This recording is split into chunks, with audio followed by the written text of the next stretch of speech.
আসসালামু আলাইকুম ওয়া রাহমাতুল্লাহি ওয়া বারাকাতুহু।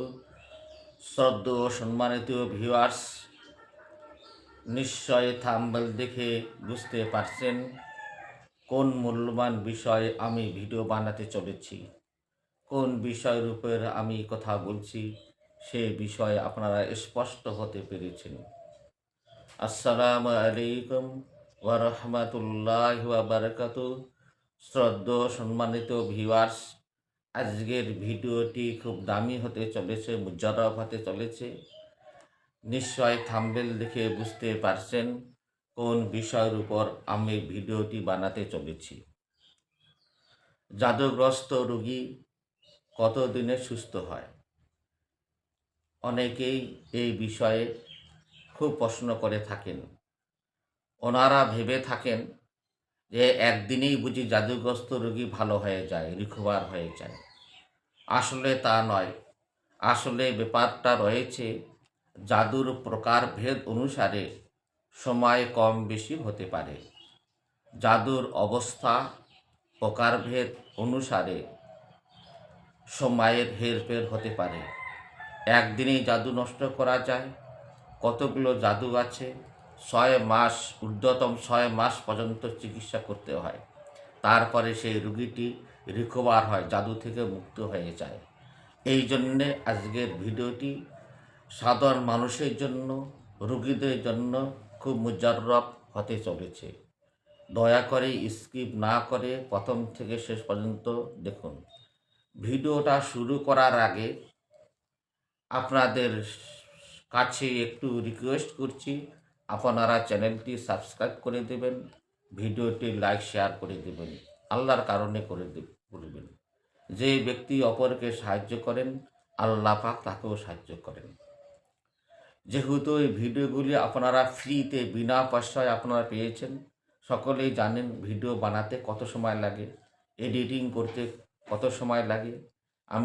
আমাকে নিজেই এডিটিং করতে হয়। কম্পিউটারে এডিটিং করলে ওরা প্রচুর পয়সা চায়। সুতরাং আমি এডিটিং করি, ভুলভালে এডিটিং করি, শিখে ভিডিও দেখে এডিটিংগুলো করি। ইনশাআল্লাহ, আলহামদুলিল্লাহ, আপনাদের নেক দোয়ার বরকতে আমি এডিটিং করতে পারি, পোস্ট করতে পারি। আমার চ্যানেলটির নাম হচ্ছে নববী তদবির চ্যানেল। আমি একরামুল হক প্রামাণিক সিদ্দিক নামেই অধিক পরিচিত। আমার বাড়ি হচ্ছে shooting camp, Cooch Behar, West Bengal. নিজ বাসভবনে আমার চেম্বার রয়েছে। নিজস্ব বাড়িতেই আমার চেম্বার রয়েছে, সেখানে আমি রুগী দেখি। চলুন ভিডিওটি আপনাদের সামনে পেশ করছি। সময় যেহেতু খুব মূল্যবান, তাই আপনাদের মূল্যবান সময় নষ্ট না করে বিনা পয়সায় আল্লাহর কারণে ভিডিওটি আপনাদের সামনে পেশ করছি। তো জাদু আসলেই স্তর রিসার্চ করলে, গবেষণা করলে বোঝা যায়, বা স্টাডি করলে, বই রিসার্চ গবেষণা করলে, স্টাডি করলে বোঝা যায় 3 প্রকারের জাদু পাওয়া যায়। 1 নম্বর হচ্ছে সাধারণ জাদু, 2 নম্বর মাঝারি জাদু, 3 নম্বর শক্তিশালী জাদু। 3 প্রকার স্তর রয়েছে। জাদুর প্রকারভেদ অনুসারে এই স্তর 3টি: সাধারণ জাদু, মাঝারি জাদু ও শক্তিশালী জাদু। তো সাধারণ জাদু বা নর্মাল ব্ল্যাক ম্যাজিক এর সময় লাগে 1 দিন থেকে 40 দিন পর্যন্ত এর তদবির করতে হয়। এটা সহজেই রোগী রিকভার হয়, রোগীটার বেশি রিয়াকশন হয় না, আর রোগীটা সহজেই আরাম হয়ে যায়, আরাম পেয়ে যায়, অর্থাৎ রিকভার হয়ে যায়। 2 নম্বর হচ্ছে মাঝারি ধরনের জাদু।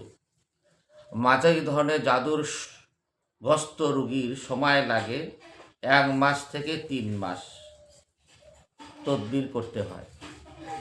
আর একবার বলছি, মাঝারি ধরনের জাদু এর সময় লাগে 1 মাস থেকে 3 মাস পর্যন্ত তদবির করতে হয়। এইবার শক্তিশালী বা খতরনাক জাদু, শক্তিশালী খতরনাক জাদু এটা সবচেয়ে বড় স্তর। এর তদবির করতে সময় লাগে, রুগীটা রিকভার হতে সময় লাগে 3 মাস থেকে ঊর্ধ্বতম 6 মাস পর্যন্ত সময় লাগে। শুধু জিনগ্রস্ত রুগী হলে একদিনই রুগী সুস্থ হয়ে যায়, 12 ঘন্টায়, 24 ঘন্টায়, 1 ঘন্টায় রুগী সুস্থ হয়। যেহেতু জাদুগ্রস্ত রুগী, সাবজেক্টটা হয়েছে জাদু, ব্ল্যাক ম্যাজিক, কালো জাদু, সিপলি জাদু, হ্যাঁ ইত্যাদি আছে। ব্ল্যাক ম্যাজিক, নর্মাল ম্যাজিক, হ্যাঁ স্ট্রং ম্যাজিক ইত্যাদি আছে। তো আমি জাদুর প্রকারভেদ অনুসারে বাংলা ভাষায় 3টি স্তর আমি বের করেছি: সাধারণ জাদু, মাঝারি জাদু এবং শক্তিশালী বা খতরনাক জাদু। তো আপনারা সময়টা বুঝতে পারছেন। এই জন্যে জাদুগ্রস্ত রোগীর জন্য আপনাদের সবর করতে হয়, ধৈর্য ধারণ করতে হয়, ভালোভাবে বুঝতে হয়। রোগী চিকিৎসা করার আগে, রোগীর চিকিৎসা করার পূর্বে রোগীদের সামনে জাদু নিয়ে কথা বলা দরকার। কতদিন সময় লাগতে হবে, কতদিন সময় লাগবে, কিভাবে তদবির হবে, সেই বিষয়ে খোলাখুলি আলোচনা করতে হয়, করা দরকার। অনেক রোগীর গার্জিয়ান ডিপ্রেশনে ভুগে যায়, আতঙ্কগ্রস্ত হয়ে যায় যে জাদুগ্রস্ত রোগী রিকভার হতে এতদিন কেন সময় লাগে। শ্রদ্ধ সাথীরা সকলেই জানেন না এই বিষয়ে। এই বিষয়ে আমরা খুলে খুলে আপনাদের সামনে পেশ করলাম। তদবিরগুলো খতরনাক জাদুর ক্ষেত্রে তদবিরটা স্ট্রং হবে। এদের রুকিয়া গোসল আছে, রুকিয়া পানি পান করতে হয় এবং রুকিয়া গোসল আছে।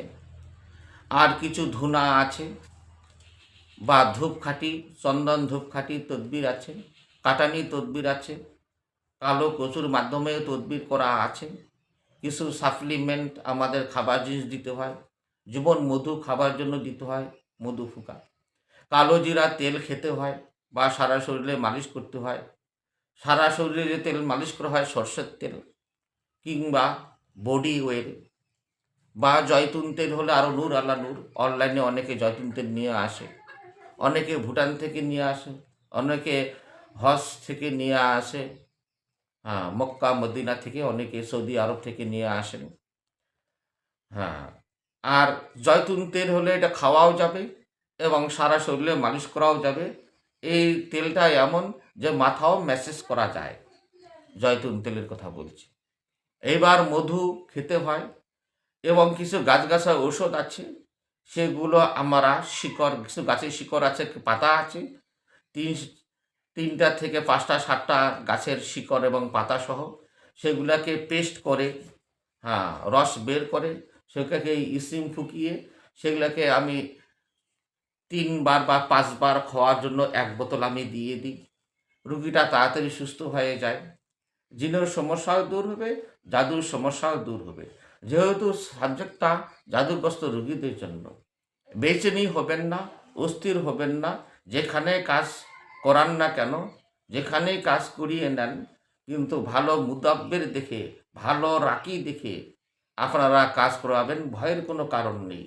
রোগী ধীরে ধীরে সুস্থ হয়ে যাবে। সবর এখতিয়ার করতে হয়।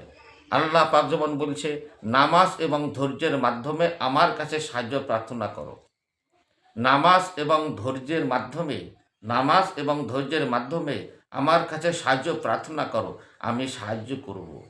এই জন্যে বেচেনি হবেন না, উত্তেজিত হবেন না। যেখানে কাজ করিয়ে নিন না কেন, আপনাদের সবর এখতিয়ার করতে হবে। আপনারা বুঝতে পারলেন জাদুগ্রস্ত রোগী খতরনাক জাদু। জাদুগ্রস্ত রোগী খুব খুব রিস্ক ট্রিটমেন্ট। হাজিরাত দেখতে হয়। হাজিরাত মানে রোগ নির্ণয় করা, ডায়াগনোসিস করতে হয়, অর্থাৎ পরীক্ষা নিরীক্ষা হাজিরাত দেখতে হয়। হাজিরাত, হ্যাঁ কিছু রুগী আছে মানসিক রুগী, ডিপ্রেশনের রুগী আছে, জাদুগ্রস্ত রুগীর মতো অবস্থা হয়। আপনারা মনে করবেন এই রুগীটা জিনগ্রস্ত বা জাদুগ্রস্ত রুগী, আসলে তা নয়, এটা মানসিক রোগী। হাজিরা যখন কাকির কাছে যাবেন, কোনো কবিরাজের কাছে যাবেন, তখন কবিরাজ পরীক্ষা করে নেবে। রুগীটার তদবির করার পূর্বে পরীক্ষা করে নেবে রুগীটা আসলেই জিনগ্রস্ত না জাদুগ্রস্ত না ডিপ্রেশনের রুগী বা মানসিক রুগী পরীক্ষা করে। কবিরাজ যদি চতুর হয়, কবিরাজ যদি জাননেওয়ালা হয়, তাহলে সে বিভিন্ন লাইনে পরীক্ষা করে দেখবে। কেউ সুতা দিয়ে ডায়াগনোসিস করে, কেউ পাথর দিয়ে করে, কেউ তেসবু দিয়ে করে, কেউ পানি লবণ দিয়ে করে। আমি 3-4 লাইনেও করি। হ্যাঁ, অনেকে তুলা রাশির মাধ্যমেও দেখে রুগীটার কী সমস্যা। তুলা রাশি আবার অরিজিনাল হওয়া চাই। তুলা রাশির আবার বিভিন্ন শ্রেণীবিভাগ আছে। এই বিষয়ে সতর্ক থাকতে হবে। যে তুলা রাশি, যে কবিরাজ তুলা রাশি চালায়, তুলা রাশিকে পরীক্ষা করতে হবে। আমিও অনেক তুলা রাশি পরীক্ষা করছি। আমি শীতলকুচিতে একটা তুলা রাশি লোক পেয়েছি, সে অরিজিনাল। আর বাকি আমাদের এলাকায় যত তুলারাশি পেয়েছি, পুরুষ এবং মহিলা, অধিকাংশই ডুপ্লিকেট রয়েছে। এই বিষয়েও সতর্ক থাকবে। হ্যাঁ, আমি একজন লোকাল, নাম বলছি না, লোকাল একজন বয়স্ক তুলারাশি চালাই। সেটা দিয়ে আমি কঠিন কাজগুলো অবশ্য করি। হ্যাঁ, তো যাই হোক, আল্লাহ পাক যেন সকলকে আমল করার তৌফিক দান করুন। ভিডিওটি ভালো লাগলে প্রচুর পরিমাণে লাইক এবং শেয়ার করবেন ইনশাআল্লাহ। তো জাদুগ্রস্ত রোগী তদবির করার পরে কি কি করণীয় কাজ রয়েছে, কি কি কাজ করা যাবে, সে বিষয়ে একটু আলোচনা করছি। এই রোগীকে কি করতে হবে? নিয়মিতভাবে 5 ওয়াক্ত নামাজ আদায় করতে হবে।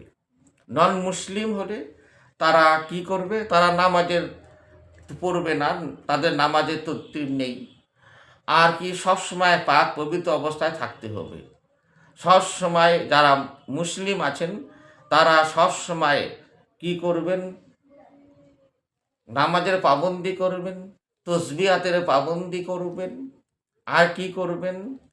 আর হচ্ছে কোরআন তেলাওয়াত করবেন, সত্য কথা বলবেন, আর গান বাজনা, মোবাইলের ভিডিও থেকে, রিলস থেকে, অশ্লীল ভিডিও থেকে হেফাজত হবেন। প্রতিটি বাড়িতে বাড়িতে দেখা যাচ্ছে জাদুগ্রস্ত রোগীর সংখ্যা অনেক দিনে দিনে বেড়ে যাচ্ছে। আমিও তাজ্জব হয়ে যাচ্ছি।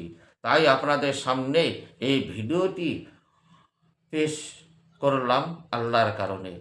আজ এই পর্যন্ত, দেখা হবে পরবর্তী কোনো ভিডিওতে। ওয়া আখিরি দাওয়ানা আনিল হামদুলিল্লাহি রাব্বিল আলামিন। খোদা হাফিজ।